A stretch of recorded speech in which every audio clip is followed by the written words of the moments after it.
ایک کے بعد ایک یہ اپنے بچوں کے بچھڑ جانے کی کہانیاں سنا رہے ہیں۔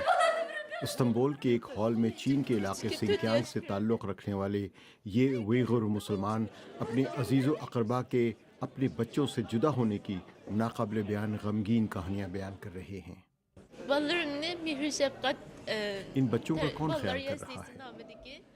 ہر شخص غائب ہو گیا ہے۔ میرا بہنوئی غائب ہو گیا، میرا بھتیجا غائب ہو گیا ہے، میرا بیٹا غائب ہو گیا ہے۔ چین میں اوئغروں، قازقوں اور دوسری نسلی اقلیتیں جن کی اپنی زبان یا ثقافت ہے انہیں وسیع و عریض کیمپوں میں منتقل کیا جا رہا ہے، جہاں انہیں چینی زبان اور کمیونسٹ پارٹی سے محبت کرنا سکھایا جا رہا ہے۔ عبد الرحمن طوطی سن 2013 میں ترکی پہنچے تھے۔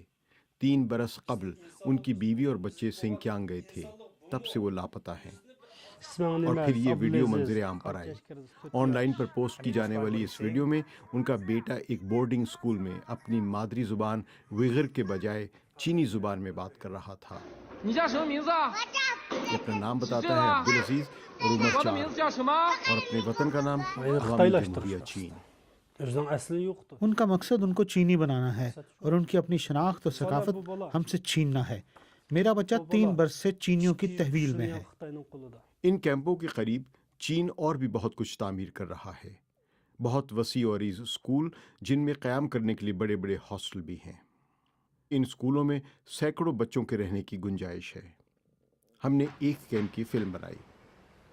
اگرچہ بڑے لوگ اس کیمپ میں رکھے جاتے ہیں، لیکن ان کے بچوں کو قریبی اسکول میں رکھا جاتا ہے، اور اس اسکول پر خاردار تاریں لگی ہیں، کیمرے لگے ہوئے ہیں، اور لکھا ہے کہ یہاں صرف چینی زبان بولی جائے۔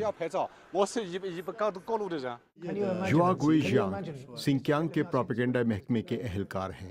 وہ اس بات کو قطعی طور پر مسترد کرتے ہیں کہ بچے والدین کے بغیر رہ رہے ہیں۔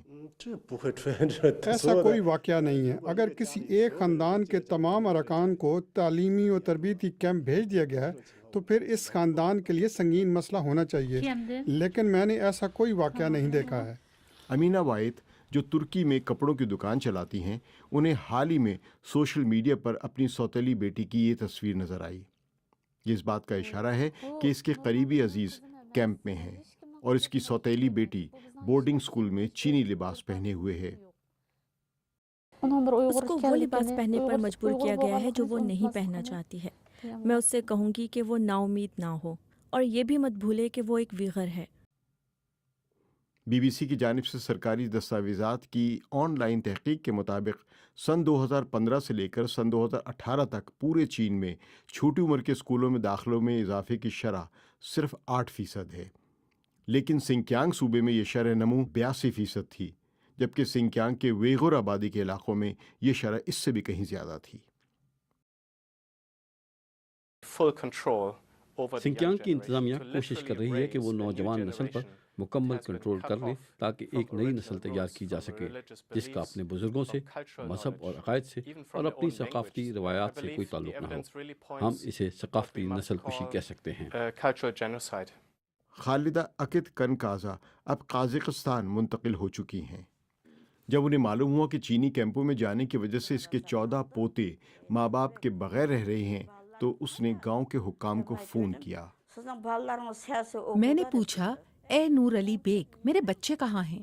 اس نے کہا سیاسی تعلیم لے رہے ہیں۔ پھر میں نے پوچھا میرے 14 پوتے اور نواسے کہاں ہیں؟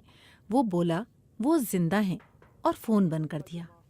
بی بی سی نے خالدہ کے لاپتہ بچوں کو تلاش کرنے کی کوشش کی۔ ان کے خاندانی گھر پر تالے لگے تھے۔ ہم نے گاؤں کے حکام سے رابطہ کیا، لیکن ہمارا فون بھی بند کر دیا۔